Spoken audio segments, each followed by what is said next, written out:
Hello, everyone, and thank you again for joining us on this live webinar, which we are talking about Lead with Impact Vision to Victory with Grant and Ondreia. We want you all to know, especially so many people are interested in the workshop, and we want to put to bed a lot of questions like what's this about? What's that about? Who is Ondreia and Grant? Where are they coming from? Can I get value from this type of discussion and commitment of time? We're talking about taking a weekend from you, a Saturday and a Sunday. It's going to be wonderful. And we want to make sure that you're fully aware of what the workshop is what it entails. And so today we're going to talk about some very important topics around executive leadership, executive presence. What does it take to actually lead in the boardroom, and who better to help us with that type of discussion than none other than Dr. Ondreia Clarke. So, how are you doing today?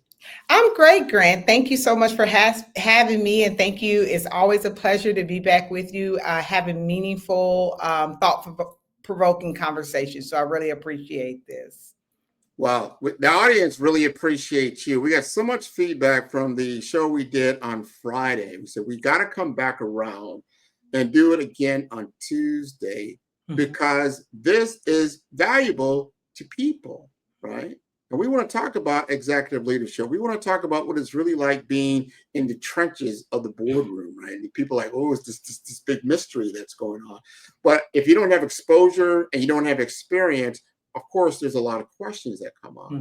So let's jump right in. I want to ask you this first question because I got this from another participant, and I said, all right, I'm going to ask her this. And it goes like this. Why is fostering creativity a key skill for leaders across all levels? And how does it directly influence patient care, organizational growth, and team morale? Wow, that's a really great question when it comes to creativity. I would start off prefacing by saying when it comes to creativity, creativity isn't just necessarily a nice to have skill for leaders, it's a necessary mindset that you need to have as a leader, right? So when it comes to, we'll break this down a little bit. When it comes to patient care, creativity allows leaders to think beyond their usual solutions. For example, they can find innovative ways to address complex cases and adopt new technologies to provide more personalized care. Now, when we segue over into organizational growth, we want to think of creativity and what that does. It's going to typically drive innovation. So leaders who encourage new ideas, they can inspire their team to develop processes or even come up with groundbreaking solutions. And then I think you said team morale, which is huge, right? It kind of makes or breaks the organization is how much your team is leaned into the organization. So when leaders foster creativity, it builds collaboration and it more of an inclusive environment where everyone feels vested into the vision. This is important knowledge because we get started. And I want to remind everyone this is live, so please ask your questions. If anything comes up, you feel like I want to jump right into the conversation. I saw Xander. Hey, Xander, thanks so much for acknowledging your presence. We definitely want to make this as interactive as possible because it's an opportunity for all of us to learn. And this is a knowledge share event. No question, cannot be answered. So go ahead and put the comments into the area of LinkedIn, and we will definitely acknowledge you. So great answer around, patient care, organizational growth, team morale across all those levels. And this other question, and this came in from last week as well. Okay. So I wanted to ask this, and this is why we named this particular session the way we did, because there are common barriers to creativity within healthcare and STEM organizations. And the question is, how can leaders of any department, whether in operations, finance, or clinical roles, address them? Yeah. And barriers is a great word to use when it comes to creativity.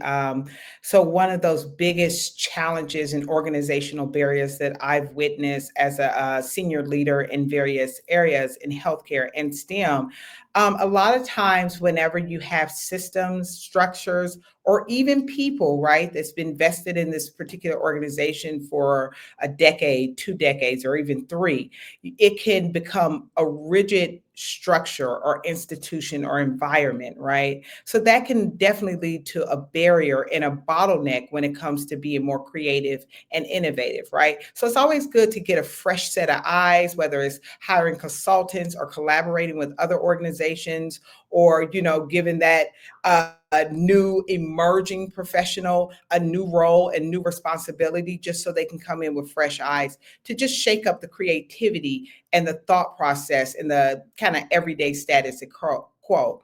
And another thing is being too risk averse, right? We all, Mhm. just by nature, is how the brain works, fearing failure or even lack of resources. But something I really want to touch on is that although technology and the AI phenomenon has swept and done extraordinary things in the science, STEM, and healthcare arena, it can, even though it's meant to serve as a catalyst of creativity, it can also act as an as a barrier.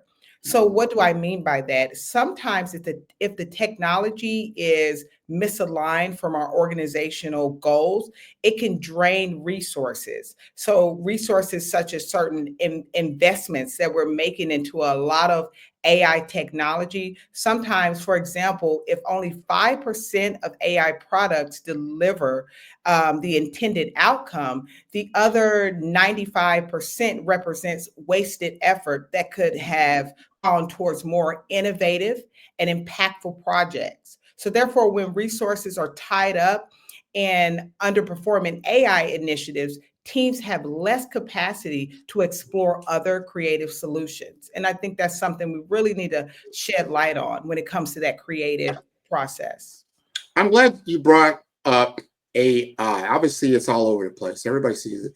And I had mentioned this to some other people around the use. And I always reference back to, like, another big phenomenon that really took shape at the sunset of the 1990s, and that was the internet itself.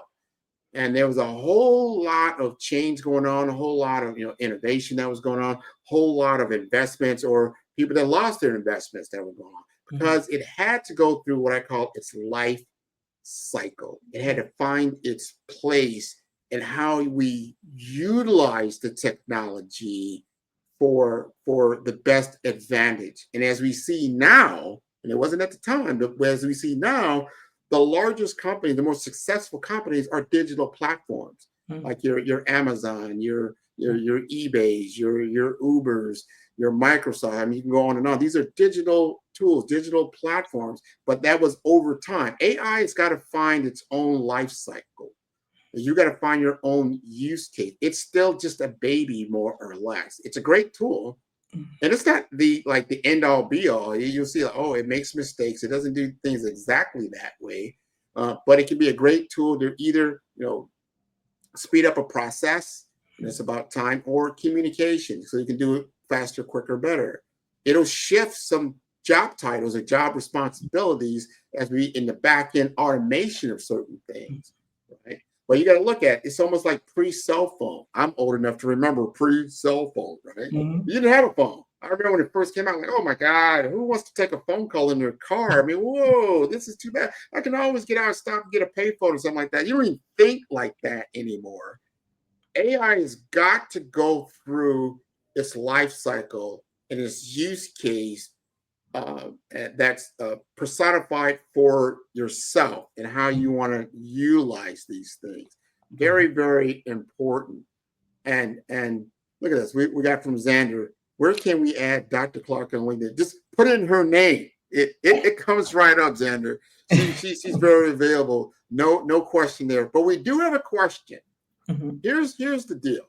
Because all this new creativity doesn't Mhm. affect just the technology department, right? Okay. So here's the question. How does creativity levers differ for a CEO versus a CFO, or a CMO, like a chief marketing officer or a chief medical officer, versus a chief strategy officer? Mhm. And how can leaders align their unique roles to achieve organizational innovation? Mm. Well, that's a really good question, and I'm so happy that you. First of all, I'm happy that you acknowledge that as a leader, you are in position, right?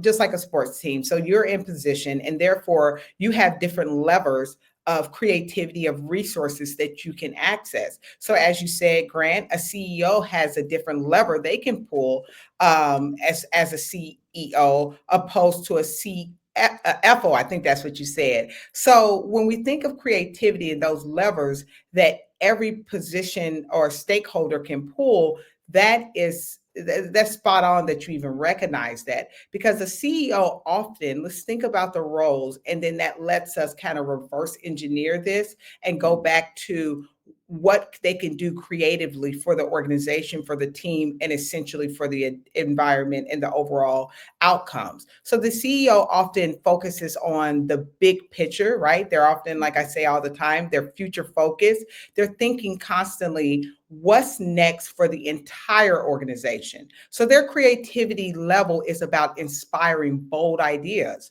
pushing boundaries. On the flip side, when you have a CFO's creativity, now that individual is their creativity is going to revolve around balancing innovation, right? With financial sustainability. They're looking at how do we find new innovative ways without jeopardizing the stability of the financial stability of the organization. So their levers lie in finding creative ways to allocate resources, accessing ROIs, and innovative investments that's strategic to align to the goals of the organization. So you see how even though they have a position, but their levers of creativity and their roles and responsibilities change. Just I think you said also for a CMO. So your chief marketing officer, their creativity is different. Their lever is storytelling, brand building, creating campaigns that resonate with the audience and stakeholders emotionally, versus your chief strategy officer, which focuses on how do we position this organization for long-term success. So this really goes into giving really a high level overview of what we've created with our Lead with Impact Summit. Given that real time boardroom simulation at the Lead with Impact, it really gives us the opportunity to dive into those creative scenarios based on each individual's assigned role as they're navigating different complex organizational challenges that may arise, also simultaneously while they're fostering creativity based on the lever that they're positioned to pull. Great answer. And it helped me to understand sometimes people say chief strategy officer. Well, what do they do? What is that? Yeah. You hear these terms and you don't, and there's always like this, there's the chief AI officer now, I think that you're starting to see out there now, artificial intelligence officer. So it's different, but you're at the table and the seat of power within an organization where decisions are made, and then you're accountable, as you just said, for your area of expertise, right? And then understanding how all those things interrelate. We found through our study, me and you, that I say, hey, what we saw is that a lot of people, especially at the director level or just below the C-suite, the VP level, or even in the management level, they're just not real sure how other functions within the organizations, how what they do is impacted either way. And then by understanding that, being cross-functional, multi-dimensional, you don't have to be the so-called expert in marketing if you are in operations, but you need to understand how operations actually affects what it is that you do, right? So important. Yeah, like we got Xander. Xander is on it, right? He's Xander's on like, it. hey, Welcome. outside team, CMO, CEO, does your industry hire external AI creative agencies or artists to help achieve work? And that's what we're talking about, right? This whole thing is changing because of AI. And there are areas of expertise that are not in the organizational structure. I remember there was the CIO was not at at the table, let's say, of their organization. Over time, they got that seat, right? There was just either a director, it could have been a vice president of IT, but he didn't have the C-suite or C title. Am I correct, Ondreia? Yeah, you're correct. Right. So that's why we're going to do our boardroom simulations, where all these leaders, remember, just because you're in the C-suite, like, oh, everything's great. No, you're going to face high pressure situations that require creative solutions. To Xander's point, you need creative solutions. And the person that really understands it the best needs to be at the table. And how can simulations like these, this is the question that comes up, Ondreia.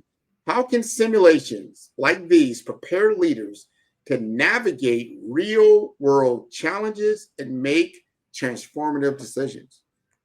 Yeah, so simulations like these, and this is why we felt like it's so important to put people in real time scenarios, right? When it comes to leading with impact. So attending these type of scenarios, you're going to gain hands-on experience, right? And high pressure decision-making situations. So you'll think about it like this. In a real world, leaders often face a lot of time-sensitive challenges where the stakes are relatively high. So these simulations give you a chance to practice, navigate those type of pressures in a safe, controlled environment. As I said, the biggest benefit is that you're going to get the experience and different creative solutions and see what works and also see what doesn't work. And then most important, understanding the why.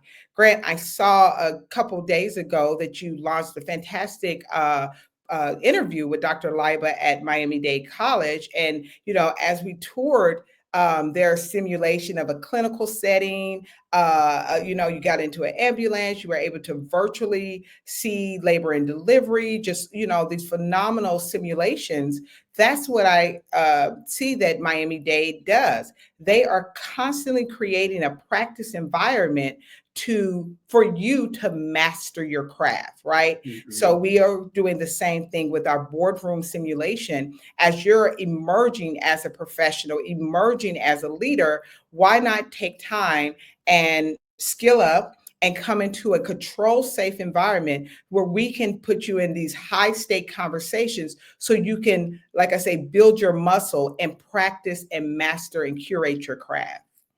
Muscle memory. I love it. This is the thing that happens when we look at professional athletes, entertainers, high performing executives. They have to practice. Everyone has to practice, right? We're talking about practice. Yes, we're talking about practice, because if you don't practice the same way it is in a live situation, you won't be able to operate at an optimum level. Correct. So important to do that. You need to gain situational awareness, emotional intelligence. How are you going to get that if you don't go through these kinds of training? What do they do in the Army? They have training all the time. You have to train under these conditions that you may potentially face, in the field, and there are real consequences. You got to be ready. I was talking to one of my clients just yesterday, when you might be on the bench, right? And then, whatever the boardroom is in action, maybe somebody can't perform or they can't be there, and then you get tapped. I need you to come in and present your findings. Are you ready or you're not ready? Yeah. You got to be ready and ready to operate. So here's the question. And during moments of crisis, and usually this is what happens, or rapid change, it's like now we just went into a new year. There might be a new organizational structure that's now taking place. How can leaders foster creativity to innovate under pressure and maintain team resilience? That's a really good question. And I like to just start with the basics. That's just how my mind works. Well, we understand that there's no two scenarios or crisis that's exactly the same, right? May be a lot of similarities, a lot of nuances there, but not necessarily exactly the same. And that's what I like what you said about training like an athlete, right? So, in order to continue to evolve the creativity crisis and things that's going on in our healthcare and STEM profession, we must make sure that we master and make sure that learning is a lifestyle, right? Therefore, it used to be a saying my grandmother would say, life is like a heavyweight fight. You have to protect yourself at all times. So, just like a boxer, like you said, prepares him or herself for the fight through rigorous training, these leaders, we must practice, like you said, and learn how to handle various situations when it comes to ongoing preparations that help us think on our feet quickly, adapt quickly, and stay resilient in times of crisis. And that's why we've created this simulation and this ongoing training so you can basically protect yourself at all times, because the only thing that you can consistently count on is change, right? Mhm. So you have to create those skills so you can be as agile as possible when the change comes. Here's the question, because people are listening and they're saying, okay, I get it. I see why, yeah, simulation, I can get that. But what are some strategies leaders can use to create a culture where every team member, from the frontline staff all the way to all the executives, they all feel empowered to share their innovative ideas? Yeah. That culture, I like to take a look at to create a culture where you foster creativity and innovation and make sure everyone feels empowered, right? That's the end goal, is to share innovative ideas and things of that nature. So we're going to focus on three pillars, right? And that's typically you want to model, teach, and celebrate. Right. So, therefore, we want to model this. I think we talked about this on our last discussion. Leadership starts with you, well-being starts with you, creativity starts with you, right? So you want to model and lead by example, showing openness to new ideas and creative thoughts, right? And also you want to teach, right? And that's what we do a lot in building out those frameworks, and we get really granular in that Lead with Impact Summit as far as teaching how to equip your team with the tools and the mindset to think innovatively, whether it's workshops or skill development courses, but to help them understand that even small improvements are valuable to the overall mission. And then once I said, you want to celebrate, we want to recognize and reward innovative contributions that in turn reinforces that creativity in this organization is valued. That's key, because no one, like you go to a workshop like we're going to have. You spend a day and a half and you come away with some great skill sets, deliverables, new ideas, new people that you expanded your network and relationships. And then you want to be able to utilize these skills, right? Mhm. You've got momentum that's now been built in. You've got some great practices, some frameworks. Now you want to implement. How do you ensure innovation becomes part now of the organization's DNA? Hmm. The DNA. I love that you use that term. First, we want to understand, I would say, that creativity is all around us, right? So, like I said, I like to just get to the basics and build my way out. That's just how I operate. So, think about the people in your life, right? Grant, think even you and myself, and ask yourself, how has these individuals, well, whether it's personal or professional, how have they increased my creativity, right? I think about my dad when he used to sit us down on the weekends and pull out a whiteboard and the tripod, and he teaches about long-term and short-term goals, and of course we didn't value that then, because we want to go outside and play, but I value that creativeness now, right? So think about people in your professional circle as well. How have they shown up right? How has this encounter increased my creativity? So I say that to say you want to ensure long-term sustainability for innovations. So leaders need to recognize that creativity starts as a skill.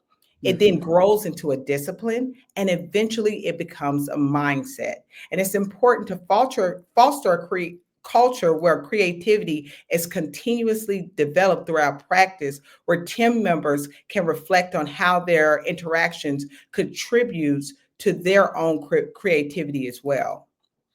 This is so important. We've only got a few minutes left. Okay. And so we want to use this time. And this is the most important question, I believe, Mhm. because I want to put myself in the mind of the audience. And for aspiring leaders, what is the one mind shift or habit that they can adapt or adopt either today or through the workshop to foster creativity and position themselves for executive roles in the future? Well, looking back on my over slightly 2 decades of experience in healthcare and STEM, if I could give advice to any aspiring leaders, first of all, like I said, the only thing that's consistent is change. So do not become a one size fit only employee, right? You want to develop multiple skills along the way. Grant, we discussed my journey as starting as a hospital transporter, then going into clinical. So therefore, I went from non-clinical to scientific research to laboratory medicine to executive leadership, now business owner and global public practitioner, right? So all of these skills that I've learned along the way has kept me as agile as possible. And most importantly, do not wait for anyone to come and kind of save you. Do not wait for anyone to come and give you a learning opportunity. I myself personally, I always sought new learning opportunities out myself, whether I had to invest in the workshop, whether, I saw that as a direct reflection of investing in myself, right? So I would just say continuously have a high learnability skill and make learning a lifestyle. I love it. I love it. I love it. I love it. This is going to be great.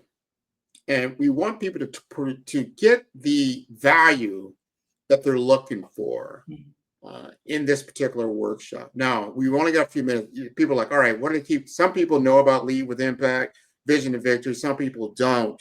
Tell us just a little bit about the logistics, the when, and how they can get in contact with you. Because I think Xander says he wants to get in contact with you right away. Well, we're more than welcome to welcome Xander and other, thought leaders to the table, right? As we said, Lead with Impact is a 2-day summit, and therefore we are basically creating a learning experience for you to come and get the skills and new training. And not only that, but it's that creative aspect to tap into other people's skills and knowledge. And we, as facilitators, will give you the tools and methodologies and strategies that you need to apply them on the second day of our boardroom stimulation. So therefore, you will then have a new title, right? We are promoting you. You don't have to wait for the organization promoting you. You are promoting yourself by registering for this Lead with Impact. So therefore, you may, for the day, be the CEO, be the CMO, be the CSO, and let's see how those particular high-level roles are applied when it comes to stakeholders and thought leaders when they're making big decisions in a time-sensitive environment in the healthcare. And then also, because we want to holistically give you a whole executive presence here, we have a customized high-level chef that he comes in on that second day, and then he teaches us a little bit more about wine tasting and food pairing, just so we can definitely mix the business acumen also into that culinary art as well. And you said when they walk away, they're gonna walk away with a workbook. They'll be working out of this workbook, so they have some key takeaways after the workshop. Yeah, so you'll definitely have, well, we have set you up with your own account. You'll have your own work book. because what the workbook does and what we emphasize definitely at Upskill is no two career paths are the same. So we really emphasize workbooks so you can customize your own blueprint, right? It's a resource that you can take away and you can kind of revisit and revise that as you continue to grow in the health, science, and STEM fields. Excellent, excellent. And for everybody, definitely go to that's the number 5starbdm.com, Lead with Impact. All the information is there. We are looking forward to helping all of you get off to a great start in 2025. This is a culmination of research that we have done, and we have both went to numerous workshops throughout time, and we want to make sure that you get way more than what you've invested in time and money, and this will be a pivotal change in your career. I want to thank you again for being with us, and look forward to us again. Yes. This won't be our last live webinar. We're going to probably come again to the end of the week because we know how important this is. Thank you again, Dr. Ondreia Clarke. Thank you for having me. You're welcome. And thank the audience for tuning in. Yes. Talk to you later.